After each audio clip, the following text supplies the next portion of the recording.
What rushing does to your brain. Intro. The holiest man in the experiment was late.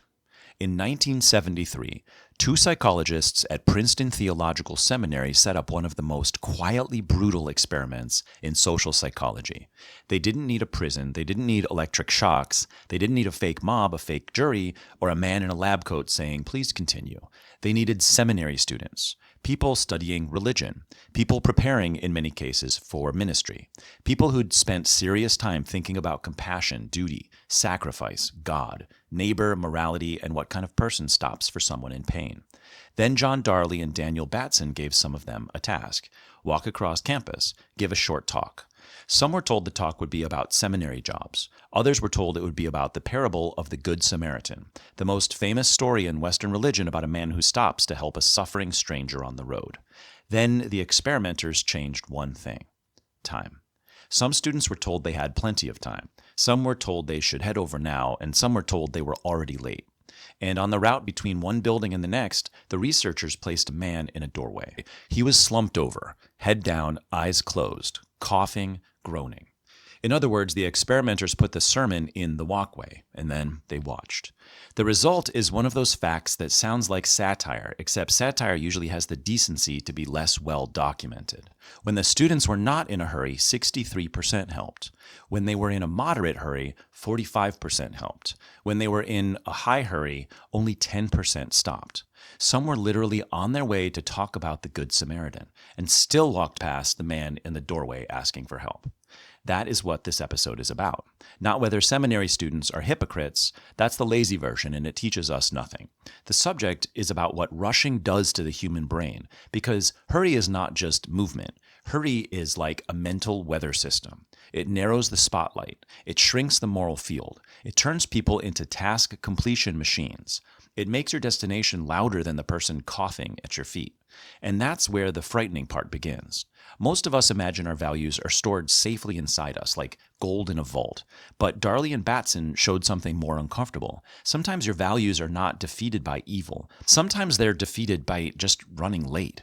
The brain systems underneath this are familiar: attention tunneling, cognitive load, goal shielding, scarcity mindset, time pressure, stress arousal, authority pressure, and the ancient survival instinct that says the urgent thing must be more important than the important thing. The body hears hurry and prepares to move. The mind hears hurry and begins deleting the world. And sometimes what gets deleted is another human being. Chapter 1, The Man in the Doorway.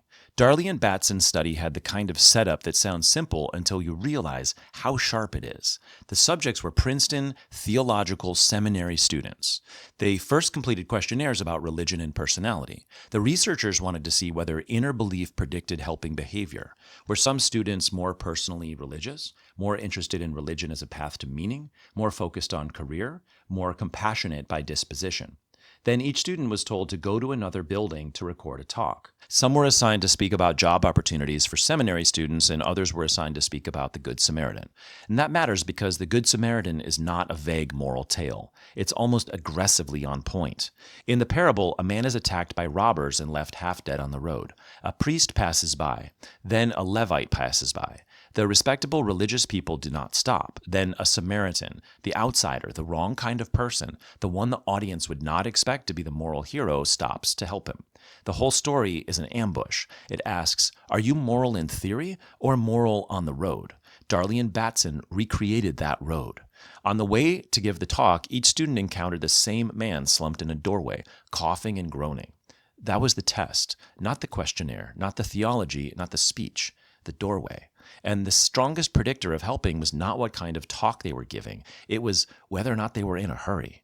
And in the low hurry condition, 6 times more students helped than in the high hurry condition. This is a terrible number, not because the 10% who helped proved that those students were better than the other ones. It's because it suggests how easily the rest of us can become unavailable to our own held values. The situation didn't need to make them cruel, it only needed to make them late. The key mechanism here is attention tunneling. Under time pressure, the brain narrows around the goal. Get to the next building, give the talk, avoid being late, and satisfy the authority waiting for you. The suffering man becomes peripheral, not invisible exactly, worse, visible but non-central. The brain doesn't say, I reject compassion. It says, not now. And that's how rushing corrupts ordinary goodness, not by arguing against it, by rescheduling it. Chapter 2, The Runway and the Fog. On March 27, 1977, two Boeing 747s were not supposed to be at Los Rodeos Airport on Tenerife. They had been headed for Las Palmas in the Canary Islands, but a bomb explosion at Las Palmas closed the airport, and multiple aircraft were diverted to Tenerife, a smaller airport suddenly packed with large planes that it was not built to handle all at once. The airport became crowded. The taxiways were blocked. Aircraft had to use the runway itself to taxi. Then fog rolled in. One of the aircraft was KLM Flight 4805. The other was Pan Am Flight 1736. The KLM captain, Captain Jacob van Zantren, was not some amateur. He was one of KLM's most senior pilots, even featured in the airline's advertising. If you wanted a symbolic picture of professional confidence, he was not a bad candidate. But the whole day had become a trap made of delays. The passengers had been waiting. The crews had been delayed.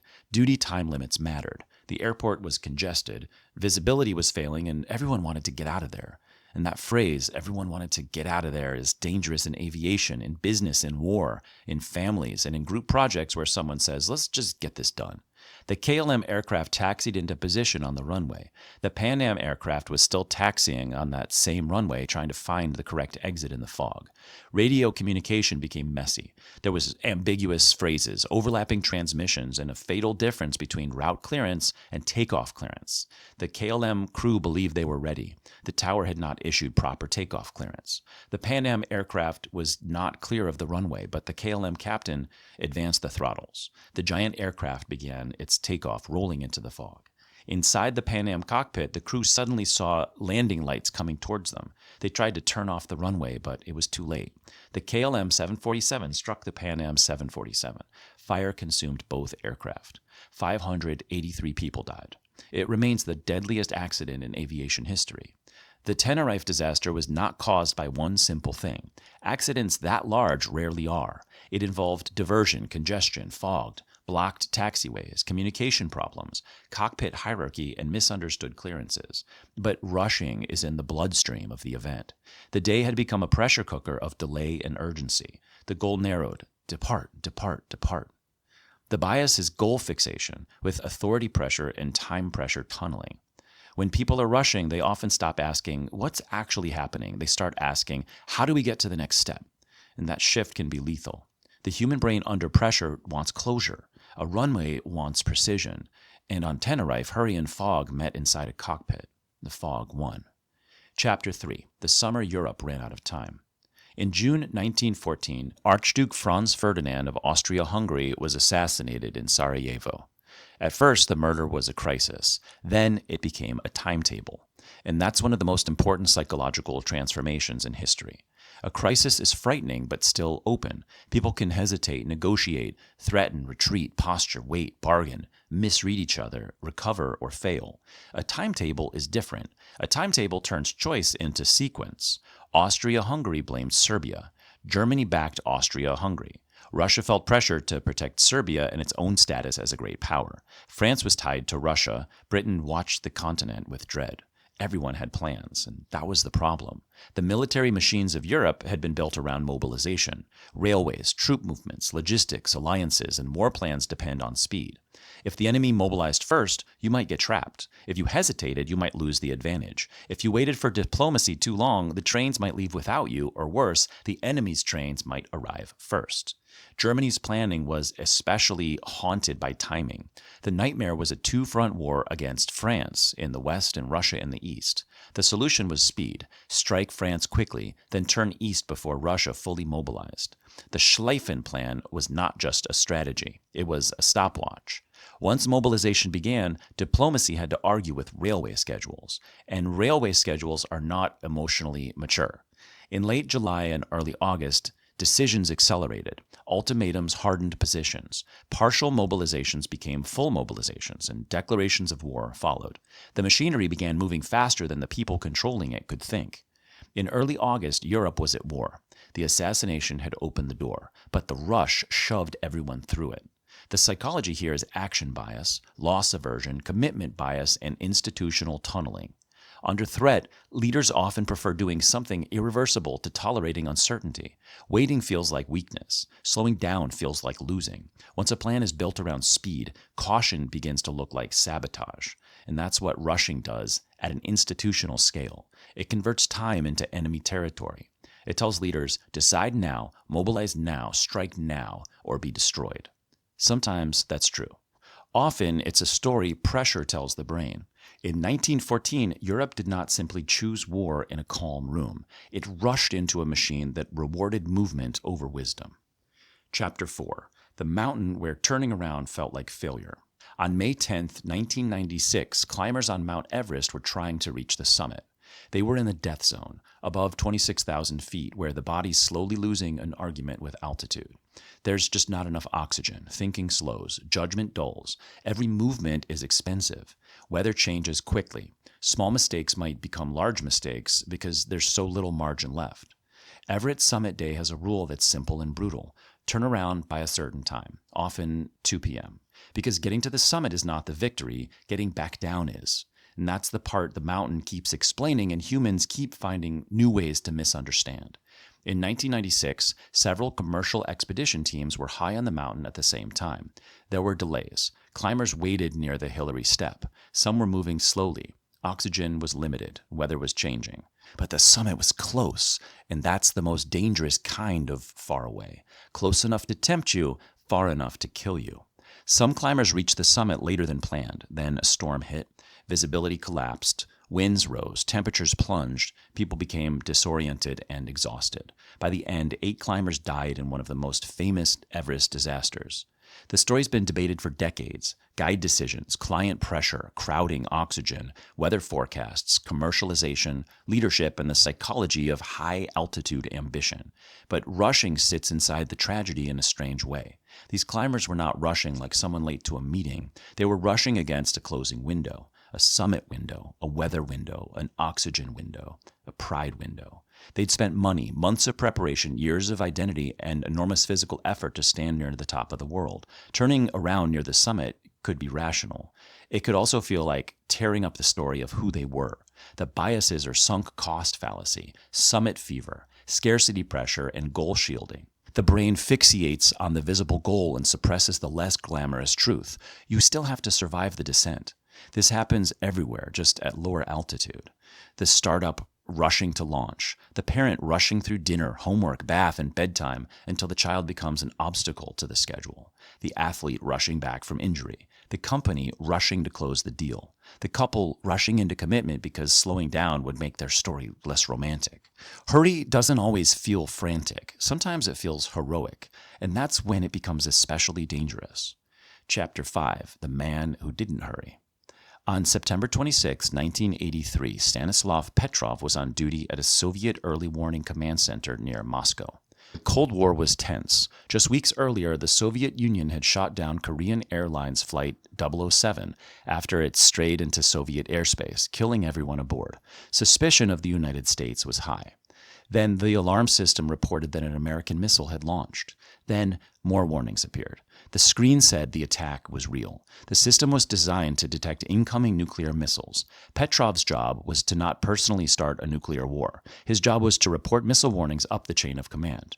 But reporting the warning as real could have pushed Soviet leadership towards catastrophic decisions under extreme time pressure. Petrov hesitated, and that hesitation might be one of the most important pauses in modern history. He looked at the situation and something just felt wrong.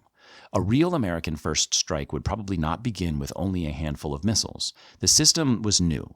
Ground radar had not confirmed the attack, and the pattern, it just didn't make sense. So he judged it a false alarm. He didn't escalate it as a confirmed attack. He was right. The system had misread sunlight reflecting off clouds as missile launches. This is the contrast case. The whole system was built to create urgency. Alarms, screens, protocols, Cold War fear, a job description, a chain of command, a clock inside the skull. But Petrov did something rare. He slowed the story down. He didn't treat urgency as proof. And that's the opposite of attention tunneling. It's cognitive control under pressure, the ability to notice that the loudest signal's not necessarily the truest one. This isn't a fairy tale about trusting your gut, because a gut can be wrong. A delayed response can be fatal. Sometimes speed saves lives, but Petrov's story shows the other side. There are moments when civilization depends on someone refusing to let urgency do the thinking for them. The alarm said now. Petrov asked, "Does this make sense?" That question may have saved the world. Conclusion: hurry makes the world smaller. A seminary student walks past a suffering man while on the way to talk about compassion. A KLM 747 begins takeoff into fog while another aircraft is still on the runway. European leaders in 1914 become trapped inside plans that reward speed and punish hesitation, leading to the First World War. Everest climbers keep moving towards the summit as the safe return window slowly closes. Stanislav Petrov watches a nuclear warning system scream for action and refuses to let the alarm become reality just by itself. Different worlds, same human pressure. Hurry makes the world smaller. It narrows attention. It turns people into tasks. It makes the deadline feel more real than the person in the doorway. It makes getting out of there feel more real than whatever might be on the runway. It makes the mobilization schedule feel more real than the war it will unleash. It makes the summit feel more real than the descent. And sometimes it makes an alarm feel more real than the truth. That doesn't mean all rushing is bad. Speed can save lives. Firefighters rush, surgeons rush, parents rush into the streets after their children, soldiers rush towards danger. The body has an emergency system for a reason. The problem is when hurry becomes a lifestyle, an institution, a culture, or a moral excuse. Because the rushed brain does not merely move faster, it actually sees less. The person in need becomes an obstacle. The uncertainty becomes irritation. The warning becomes delay. The question becomes disloyalty. The alternative becomes invisible. The old brain is trying to help. Under threat, it narrows the field. It chooses the goal. It cuts the background. It tells you, move. But human life is mostly background. The suffering person is in the background. The quiet doubt is in the background. The missing clearance is in the background. The descent from the summit is in the background. And the one fact that saves you is often in the background. And that's what rushing does to your brain. It doesn't always make you cruel. It doesn't always make you stupid. It makes you narrow. And a narrow mind can walk past its own values without even recognizing them. The costumes change, the clocks change, the technology changes, but human nature does not change. And if you want to know what someone truly values, don't only watch them when they're calm, rested, and early. Watch what disappears when they're late. Hey, thanks for watching my video. Please give it a thumbs up, subscribe, and hit the notification bell to see when I make more. I make these videos totally for free, and your support really helps the channel grow. You can also share this with someone you think will like it. Check out the Amazon links to cool stuff in the description, and tip me if you feel so inclined. Venmo at History of Human Nature. I appreciate it, and I'll see you in the next one.